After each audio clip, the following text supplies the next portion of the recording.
My husband and I decided to bring our 2 kids to Disney World for 4 days now that they're old enough to appreciate it. My husband and I are not in the best of shape, so we decided to invite his sister and her husband along with us as we had 2 separate rooms. We assumed we would spend time in the parks together since it was, after all, a family vacation.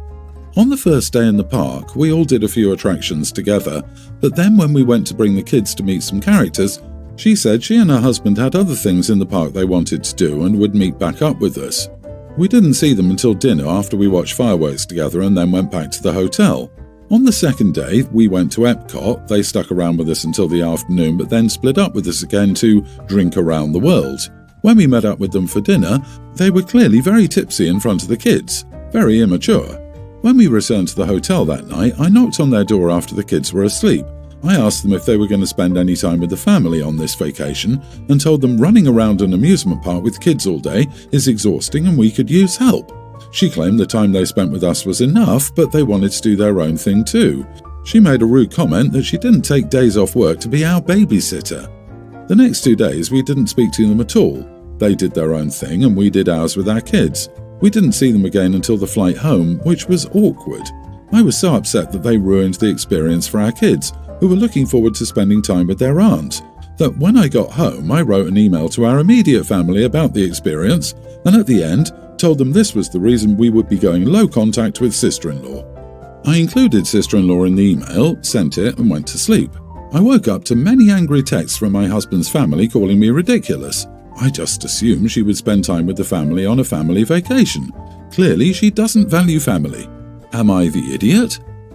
Ha ha ha, so you and your husband are too obese to walk around with kids, so you invited your sister-in-law for the sole purpose of taking care of them, without telling them that's why they were invited? Info, did you pay for their ticket? No? What did the email say? Dear family, you should all be mad at sister-in-law. Hubby and I aren't in the best of shape, so we invited sister-in-law to come to Disney with us so they could take care of our kids because we're physically unable to do so. Then this meanie had fun on her own. Everyone should hate her. OMG, this is hysterical. You are the idiot. I'm laughing too, seriously. The fact that she actually prepared an email and sent it to other family members to create drama, I just can't. OP should have talked with sister-in-law before the holidays and asked for her help, honestly. No one is obligated to take care of your children in their free time just because it's hard for you. Again, the audacity of OP baffles me. Oh, I thought not in the best shape was referring to them being disabled or something. Missed that point, whoops. Honey, you chose to have your kids. Why are you expecting anybody to look after them because you're not in the best shape? You shouldn't have had kids in the first place if you can't keep up with parenting. Your sister-in-law is probably very grateful that you're going low contact. You seem to believe family values mean your relatives are responsible for taking care of your children at their expense. It's completely normal for couples or even friends to do their own thing for parts of the day on vacation, even on a family trip.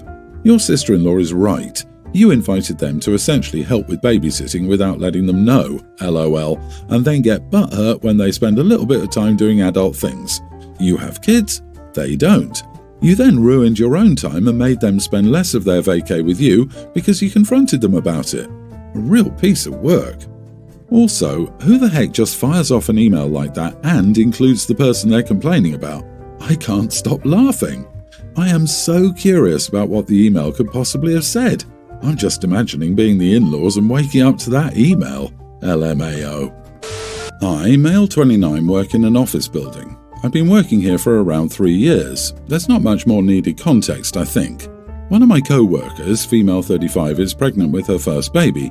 It was a wanted baby, and she and her husband had to go to a fertility clinic to get pregnant. I know this because she told me and other co-workers this. I congratulated her when she announced her pregnancy and such. I don't have a problem with her at all. Now she's around 7 months, her maternity leave will start soon, so our co-workers want to make a small party for her in the office. They don't plan anything fancy, just a small baby shower during our lunch break. These 2 co-workers who are planning the party came up to me yesterday and asked me to contribute money to the party. They said they would get some cupcakes, cakes, soda and that kind of stuff. I told them I won't give them money for this. If they want to plan this, it's okay, but I couldn't care less about the pregnancy and I won't spend my money on this. They argued that the pregnant co-worker would be happy for the party and that helping would make me a good co-worker. I said I don't care about their impressions of me. They called me a selfish idiot and left. My girlfriend then told me I was wrong for this because it's only a couple of $100, so it's not that hard to help out. Am I really an idiot? Edit, they asked me for $200. We're 7 on our team, including the pregnant lady, and they want it to be just us since we don't talk with people from other floors and teams. Excuse me, $200 for an in-office party? Are you serious? I was thinking like $20. What are they doing for this party that needs multiple, as I assume they asked everyone in the office, contributions of $200? You don't have any actual commitment to this person. Not the idiot. Good heavens, what's in the cupcakes near your office? Gold flakes? What you're describing makes no sense cash-wise. There's no way that cupcakes and soda in the break room cost $1,200, assuming each of the other 6 of you was asked to contribute $200. Is this perhaps for the party and a group gift? A very pricey new stroller or some such? It's your money and you choose how to spend it. No one is entitled to your money for any reason. I understand why they're miffed about it since your wording sounds like you don't care about anyone there, but you're not the idiot. You're not obligated to contribute to any in-office party as far as I'm concerned. That's a lot to ask for what they're calling a small non-fancy party during lunch. Makes me think they're pocketing some of that money. My sister, 33, and I, 31 female, each have a tween. My niece is Zoe and my son is Cole.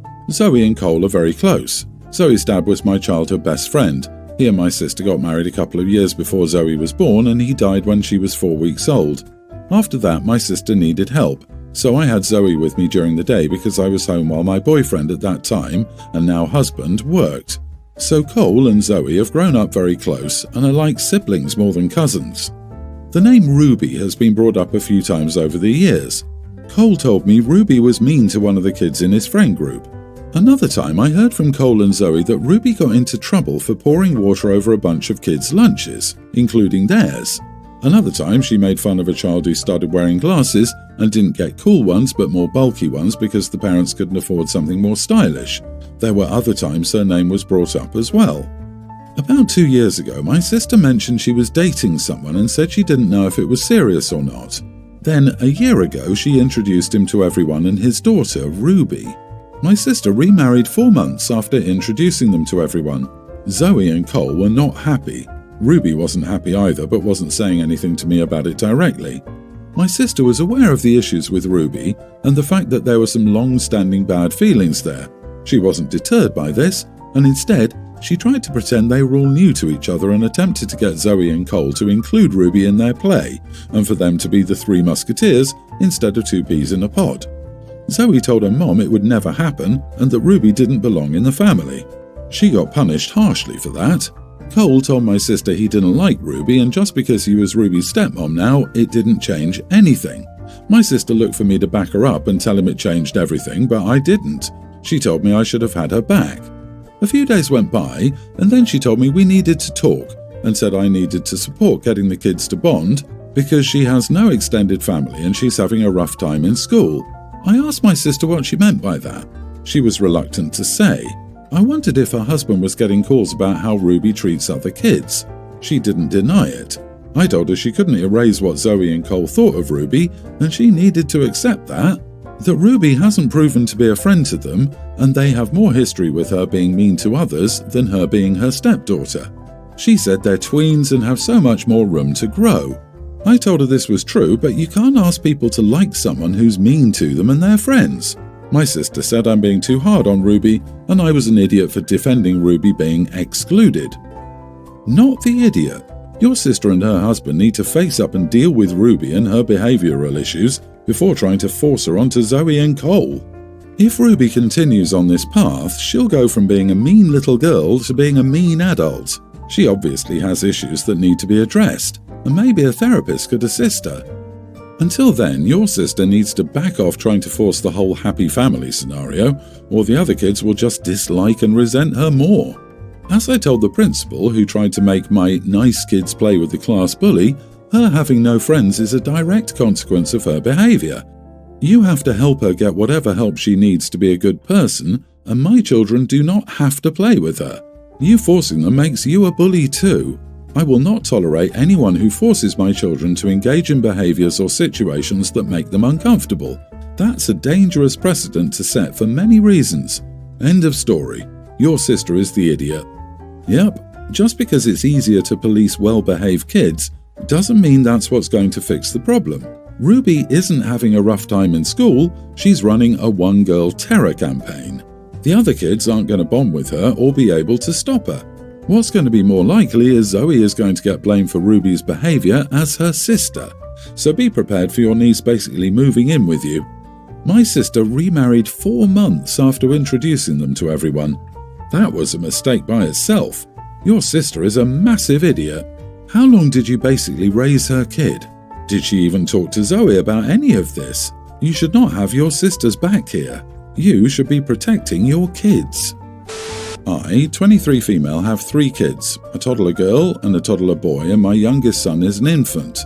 It's been hard taking care of 3 kids on my own, and their dad isn't in the picture anymore as he's decided to go a different path in his life. I live with my mom and my sister, 25, who goes to college and barely works. She goes to work maybe 15 hours a week, and in her free time she does nothing at home, and I want to mention she does her college courses online, so 75% of time she's at home with me. Yesterday, I needed a break and my mom never wanted to help, so I reasonably asked my sister, who said she didn't want to do it. I asked why and she had no reasonable explanation, and when I kept asking, she told me it was because she was going to watch her friend's daughter in a few hours. The time came and she never babysat this friend's daughter. At that point, I was so frustrated that I was being lied to that I just again asked her if she'd watched them, and I just put my 2 oldest in her room and I left with my son, and I told her I needed a break and if she loved me, she'd do this for me. My sister thinks I overstepped my boundaries, but I don't see how I could have when I'm mom of 3 and reasonably needed a break when she wasn't doing anything. Am I the idiot for asking my sister to babysit my kids? 3 kids that fast, that young, with a guy who just changed his mind? Is this real? If so, you are the idiot on steroids. It's none of your damn business why she doesn't want to babysit. She's a full-time college student also holding down a part-time job. Apologize to her. I think it is real. I mean, she has 3 kids with a deadbeat and she's 23. I don't think she knows how to make good decisions in her life. This is probably mild compared to every decision she makes daily. And then her kids are only 1 year in between each of them. These aren't planned pregnancies. These are people's inability to control themselves. Oof. Am I the idiot for asking my sister to babysit my kids, and then I just put my 2 oldest in her room and left with my son? You didn't ask your sister to babysit, instead you abandoned your kids in her care against her will. If I were your sister, I would have called CPS and informed them you'd just abandoned 2 children without supervision and had them remove the children from the home. Add, with no justifiable reason. The reason is that sister didn't get knocked up. OP, you made the decision to have 3 children, not your sister. If you want a break and no one is willing to help, you'll have to get a babysitter another way. Nobody needs to justify not babysitting your children, and yet you demand a reason. That is why your sister lied to you. I can only guess that you wouldn't have stopped asking her if she just said she didn't want to, which she has every right to.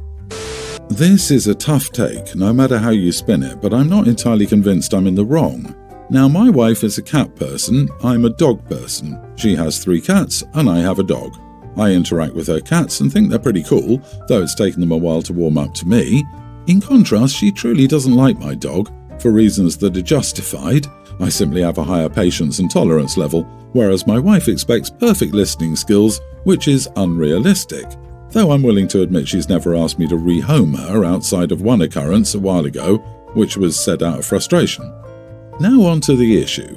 My wife is currently pregnant with our 4th and last. She is a stay-at-home mom, homeschools our kids, grows our own food, and generally keeps the house clean. This isn't due to me asking or expecting it from her, but she just generally enjoys it. She only just became a stay-at-home mom when the global issue hit, and honestly, life has been fantastic. Less stress, she even says the same, but again, she's currently pregnant. As a result, she can no longer clean the cat box. The kids, triplets, are too young to clean the cat box. It gets stinky quick and gives her migraines. Because of my long hours and generally being completely exhausted when I get home, I usually forget to clean it myself. I know that's a me problem, but given that it's a safety issue for my wife, I think rehoming them, at least until the end of the pregnancy, is the best option, so I suggested it to her. She's 20 weeks, so it wouldn't be a god-awful length of time to rehome them before she got them back anyhow. She lost it, however. She told me I'm selfish in expecting her to rehome her cats because I don't want to pick up one chore around the house. That truly isn't the case, though. I truly forget because of how exhausted I am when I get home. She then stated that it would be a cold damn day when she rehomes her cats when I get to keep a dog that no one wants but me. I will admit that the kids have zero interest in the dog, like none whatsoever, but they all love the cat, so maybe I am in the wrong. However, I was truly thinking of it from a safety aspect of things, and she just seems to think I'm being selfish. Am I the idiot? Edit, she cares for my dog all day when I'm at work. She does all the feeding, walking and training when I'm gone too, etc. She does all of it. The dog is only 2.5, so she still has a lot of slightly unfavourable behaviours. But she's home all day with my dog. She never asked me to clean the litter box either. She was throwing on a mask and gloves, as well as opening all the windows and a fan, and trying to do it herself until I reiterated its hazard multiple times. You are the idiot. She's pregnant while caring for triplets, homeschools, trains the dog, grows their food, and generally keeps the house clean? And you can't remember to clean the cat box for the next 20 weeks because you are too tired? Wow, maybe she needs to rehome you. But she generally enjoys it, and he forgets because of generally being completely exhausted when he gets home. Yeah, I'd say he's generally an idiot. Seriously, stop acting incompetent. Everyone is tired at the end of the day, so put a reminder on your phone and scoop the damn litter before your saint of a wife leaves your butt. But I have ADHD and I have set reminders for myself, alarms, but after working 10 to 14 hours a day, I usually dismiss the alarm with the intention of doing it, but then space it soon after dismissing the alarm. So I was honestly recently diagnosed and still trying to navigate, and there are 3 boxes total, 1 for each cat. So the problem is actually that your ADHD coping mechanism is no longer working for you. Sounds like a good time for you to find a new method. This is just absolutely pathetic behaviour. Your wife is incredible. She does so much, and frankly, she should be expecting more from you regarding childcare and housework and training your goddamn dog. But now that there's one chore you need to do because she's pregnant, you want her to get rid of her pets? Fundamentally reorient your approach to your home life in your marriage unless you're excited about the prospect of a divorce. Geez, guy.